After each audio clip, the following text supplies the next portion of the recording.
I don't want to sound like I'm in a meeting, but my name is Hillary. Welcome, Hillary.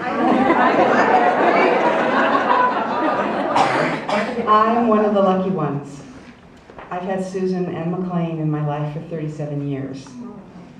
We met during the dizzying era when we dealt in substances rather than clothes or psychology. And early on, it was always this way. It was Susan and McLean, McLean and Susan, as if they were interchangeable. I think in today's lingo, we would have said they were bundled.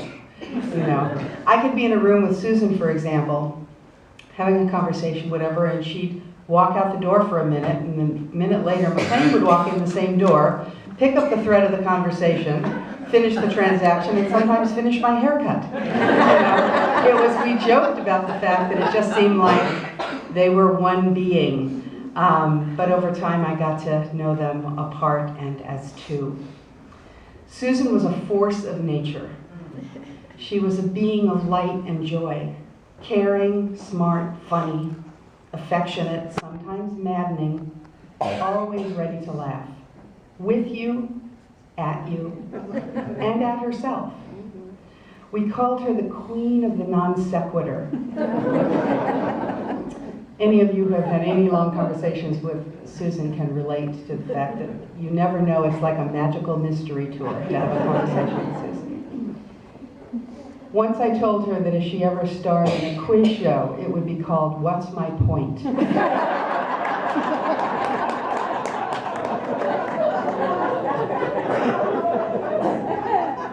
She really loved that, and she loved to tell people that, and then she would laugh all over again. She was such a good sport. She also had the amazing ability to tell you something with great assurance, with the facts actually all wrong. And when you questioned her, she'd laugh and call herself a dumb bitch. Or she might call you that. She also likened herself to one of her favorite movie characters, the dog in the Pixar movie, Up. She'd come up from under the water in the pool after being told that she was naively trusting or silly.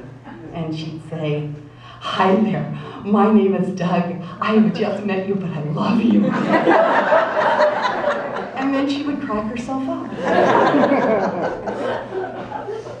She had a smile and a kind word for everyone, even people she'd just met. She loved to share movies and restaurants and books. A favorite question, you've already heard this said here, what are you reading? She asked everyone that she knew, and she was really interested. She was also interested in people's stories and the things she'd heard, and she loved to repeat them. And because she was truly interested, it never occurred to her that you might not care about what happened to one of her friends, neighbors, dog walkers, cousins. She had an endless capacity for the details of our lives. Susan was a great storyteller. I remember one time she told a story, segue off of what McLean said about Susan trying to be a lesbian but not succeeding, or thinking that she should try. And it made me think of the acorn not falling far from the tree. She said that after some breakup, she was with her mother, and she said to Seal, "You know, Mom, sometimes I wish I were a lesbian." To which her mother replied, "Sometimes I wish you were 11 again, too, because then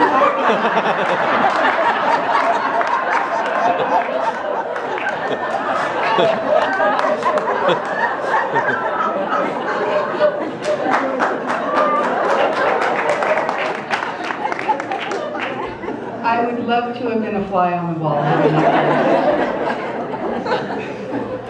What more could you want from a friend that she asks and remembers what you're doing, how your family is, how you slept, how your interview or appointment or performance went. She always held people and their lives in mind. And although she could dish with the best, she wasn't mean-spirited or unkind. She simply leaned toward the positive. Susan was so generous, some thought to a fault. She was like the mothership where you dock to resupply. From clothes and accessories, hair products, to her many Kindles, and the palette of swim caps that she kept in her trunk for anyone who might need one.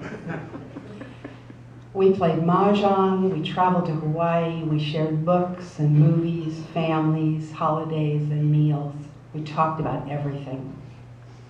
And over the years, we shared the real times of our lives, the losses of our parents and siblings and friends, our successes and our trials, illness and health. She was here for them all.